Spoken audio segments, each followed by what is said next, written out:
নমস্কার বন্ধুরা, কেমন আছেন সবাই? গল্প যেখানে সত্যি চ্যানেলের আরও একটি নতুন গল্পে আপনাদের সকলকে স্বাগত জানাই।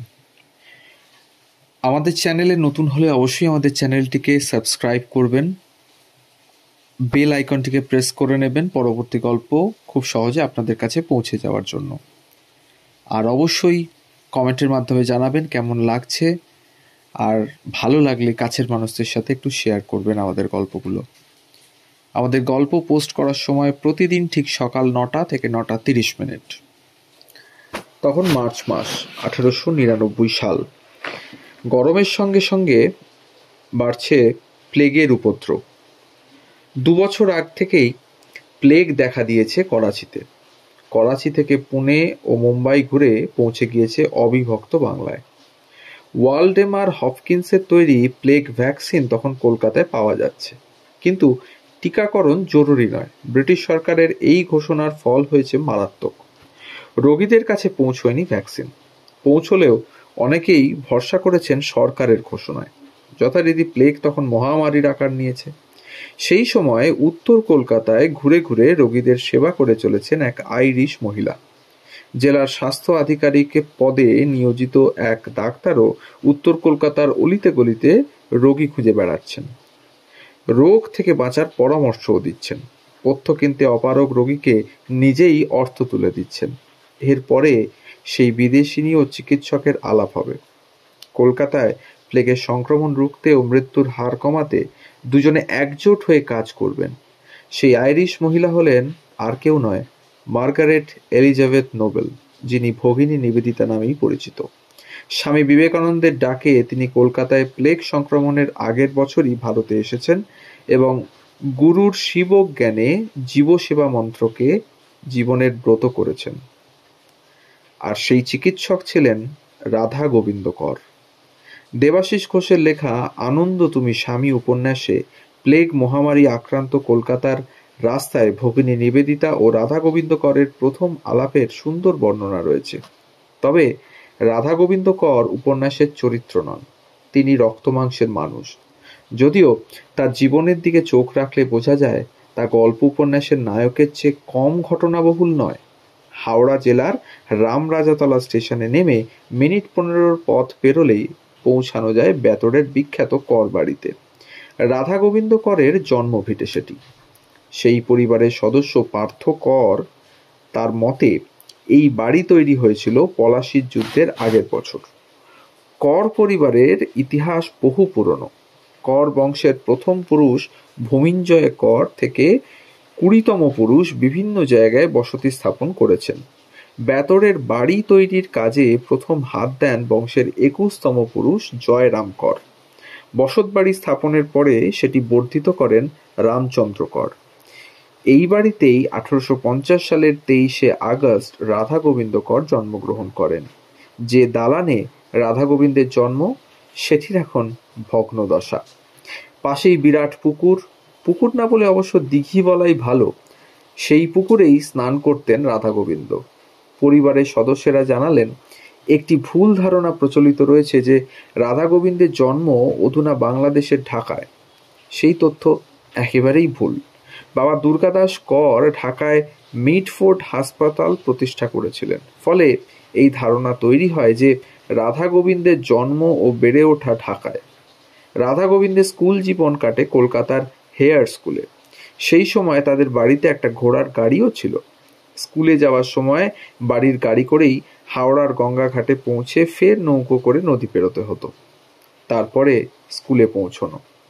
হাওড়া ব্রিজ বা রবীন্দ্র সেতুর আদি রূপ পল্টন ব্রিজ তখনও তৈরি হতে বছর খানেক দেরি। অগত্যা নৌকায় ছিল ভরসা। সেই সময়কার কর বাড়ির কোনো ছবি সেরকম পাওয়া যায় না। তবে রাধা গোবিন্দের বর্তমান বংশধর সৌমিত্র কর পুরনো কর বাড়ির ছবি ক্যানভাসে ফুটিয়ে তুলেছেন। My home in green days নামে সেই ছবি থেকে রাধা গোবিন্দের সময়কার বাড়ি কেমন ছিল তার কিছুটা আন্দাজ পাওয়া যায়। রাধা গোবিন্দ যখন ডাক্তারি পড়া শুরু করলেন, পঠন পাঠনের সুবিধার জন্য উত্তর কলকাতায় শ্যামবাজারে একটি বাড়ি তৈরি করেন দুর্গাদাস। বর্তমানে অবশ্য কর পরিবারের সদস্যরা সেই বাড়ির সন্ধান জানেন না। বাবা দুর্গাদাস করও ছিলেন কৃতী পুরুষ। কলকাতা মেডিকেল কলেজের ভার্নাকুলার বিভাগে অধ্যাপনা করতেন। বাংলা ভাষায় চিকিৎসা শাস্ত্রের বইও রচনা করেন তিনি। ভবিষ্যতে বাংলা ভাষায় চিকিৎসাবিদ্যা চর্চায় দেশীয় ভাষার গুরুত্বে জোর দেওয়ার প্রেরণা রাধা গোবিন্দ কোথা থেকে পেয়েছিলেন তা বুঝে নিতে অসুবিধে হয় না। রাধা গোবিন্দের গোটা জীবনের দিকে তাকালেই বোঝা যায় তার বাবার প্রভাব। হিন্দু স্কুল থেকে উত্তীর্ণ হয়ে কলকাতা মেডিকেল কলেজের প্রবেশিকা পরীক্ষায় বসেন রাধা গোবিন্দ। তবে প্রবেশিকা পরীক্ষায় প্রথমে বসতে চাননি তিনি। বাড়ি থেকে 5,000 টাকা দিয়ে বিদেশি পাড়ি দিতে চেয়েছিলেন তিনি। তবে বাবা ছিলেন কড়া ধাতের মানুষ। ছেলেকে বাড়ি ফিরিয়ে একরকম জোর করেই প্রবেশিকা পরীক্ষায় বসান তিনি। পাশ করার পরে শুরু হয় রাধা গোবিন্দের ডাক্তারি পড়া। তবে পড়াশোনার পাশাপাশি ছিল থিয়েটারের প্রতি টান, যা আসলে উত্তরাধিকার সূত্রে পাওয়া। বাবা দুর্গাদাসের অভিন্ন হৃদয়ে বন্ধু ছিলেন নাট্যকার দীনবন্ধু মিত্র। সেই সময় বিখ্যাত এই মানুষটির সান্নিধ্য পেয়েছিলেন রাধা গোবিন্দ, যা ছাত্রাবস্থায় তাকে থিয়েটারের জগতে টেনে নিয়ে আসে। পার্থকরের লেখা থেকে জানা যায় 1868 সালে বাগবাজার অ্যামেচার থিয়েটার তৈরি করেন রাধা গোবিন্দ। সঙ্গে ছিলেন গিরিশচন্দ্র ঘোষ, অর্ধেন্দু শেখর মুস্তাফি ও নগেন্দ্রনাথ বন্দ্যোপাধ্যায়। ডাক্তারি পড়ার জন্য রাধা গোবিন্দ তখন বেতরের কর বাড়ির বদলে বেশিরভাগ সময়টাই কলকাতার বাড়িতে কাটাতেন। গোটা উত্তর কলকাতায় সে সময় থিয়েটারের আবহ। রাধা গোবিন্দ মঞ্চে অবতীর্ণ হয়েছিলেন। 1872 সালে দীনবন্ধু মিত্রের লীলাবতীতে ক্ষীরোদবাসিনীর ভূমিকায় অভিনয় করে খ্যাতিও লাভ করেন তিনি। বহু নাটকের স্ত্রী চরিত্রেও তিনি মঞ্চে অভিনয় করেন। তবে থিয়েটারের প্রতি টান রাধা গোবিন্দের ডাক্তারি পাঠের যথেষ্ট ক্ষতিই করেছিল। বাংলায় চিকিৎসা বিজ্ঞানের বই লেখা যে কলকাতা ও সংলগ্ন অঞ্চলের রোগীদের সমস্যার সমাধান নয়, তা ছাত্রাবস্থাতেই বুঝতে পেরেছিলেন রাধা গোবিন্দ। তার এই উপলব্ধির আভাস পাওয়া যায় ভীষক বন্ধু বইয়ের মুখবন্ধে। রাধা গোবিন্দ কর বুঝেছিলেন যে দেশের মানুষের চিকিৎসার জন্যে তাই শুধু নির্দেশিকা, পুস্তিকা বা বই প্রকাশ যথেষ্ট নয়, বরং প্রয়োজন গোটা একটি পৃথক মেডিকেল কলেজ ও হাসপাতালের। সেই কলেজ বা হাসপাতালটিকে হতে হবে ব্রিটিশ নিয়মাবলীর ফাঁস থেকে সম্পূর্ণ মুক্ত। এই উদ্দেশ্য সাধনের রাধা গোবিন্দের ভাবনা চিন্তা শুরু হয়েছিল তার চিকিৎসা জীবনের প্রথম থেকেই।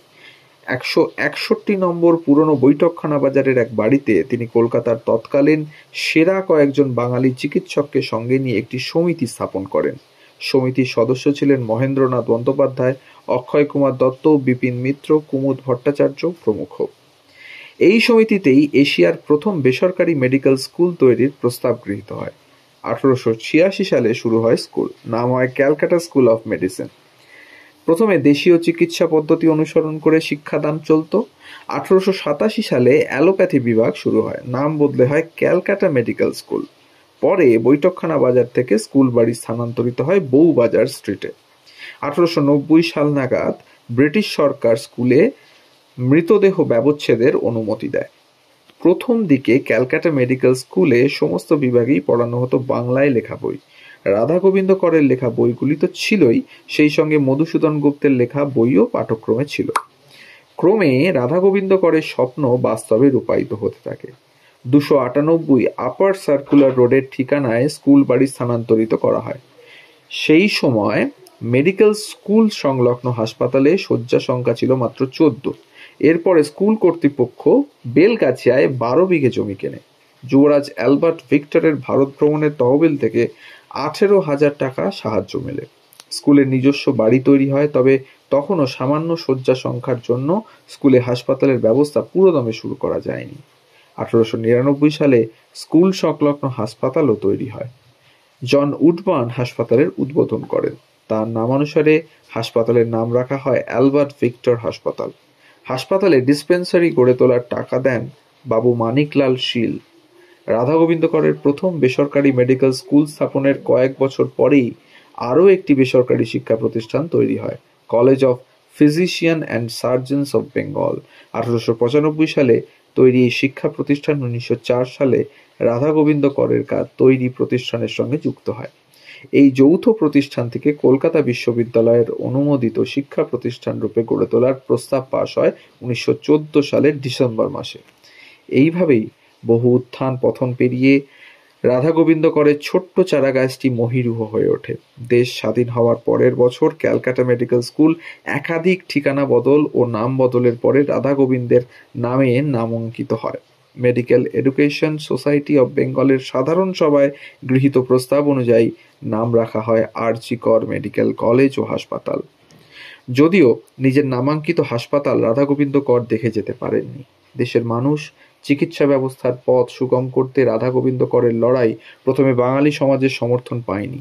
এমনকি ঈশ্বরচন্দ্র বন্দ্যোপাধ্যায়ও তাকে নিরুৎসাহ করেছিলেন। বিদ্যাসাগরের বক্তব্য ছিল, সাধারণ স্কুল স্থাপন করা আর মেডিকেল স্কুল স্থাপন করার মধ্যে বিস্তর ফারাক। রাধা গোবিন্দ অবশ্য হাল ছাড়েননি। চিকিৎসা বিজ্ঞানের কারিগরি দিক, বই লেখা ও রোগীর দেখার কাজে যেমন তিনি অক্লান্ত পরিশ্রম করে গিয়েছেন, তেমনি স্কুল স্থাপনের অর্থ সংগ্রহের জন্য চেষ্টা ত্রুটি রাখেননি। 19 শতকের শেষ ভাগে রাধা গোবিন্দের বেসরকারি মেডিকেল স্কুল ও হাসপাতাল করার কাজ শুরু করলেও 1916 সালের 5ই জুলাই দিনটাকেই আর.জি. কর মেডিকেল কলেজ ও হাসপাতালের প্রতিষ্ঠা দিবস হিসেবে ধরা হয়। তখন বেলগাছিয়া মেডিকেল কলেজ নামে পরিচিত ছিল অধুনা আর.জি. কর হাসপাতাল। সেই হিসেবে 2016 সালটি ছিল রাধা গোবিন্দ করের কীর্তির 100 বছরের পূর্তি। 1918 সালের 19শে ডিসেম্বর ইনফ্লুয়েঞ্জায় আক্রান্ত হয়ে শেষ নিঃশ্বাস ত্যাগ করেন রাধা গোবিন্দ কর। এই কর্মবীর চিকিৎসকের মৃত্যুর পরে কেটে গিয়েছে প্রায় 100-রও বেশি বছর। জীবদ্দশায় বা মৃত্যুর পরেও তিনি তার প্রাপ্য যথার্থ সম্মান পেয়েছেন, এ প্রমাণ মেলে না। বর্তমানেও বাঙালি মানুষে তার উপস্থিত বড়ই ক্ষীণ, কিন্তু রাধা গোবিন্দ করকে তার সবচেয়ে বড় সম্মান সম্ভবত দিয়েছিলেন বাংলারই আর এক প্রবাদ প্রতিম চিকিৎসক বিধানচন্দ্র রায়।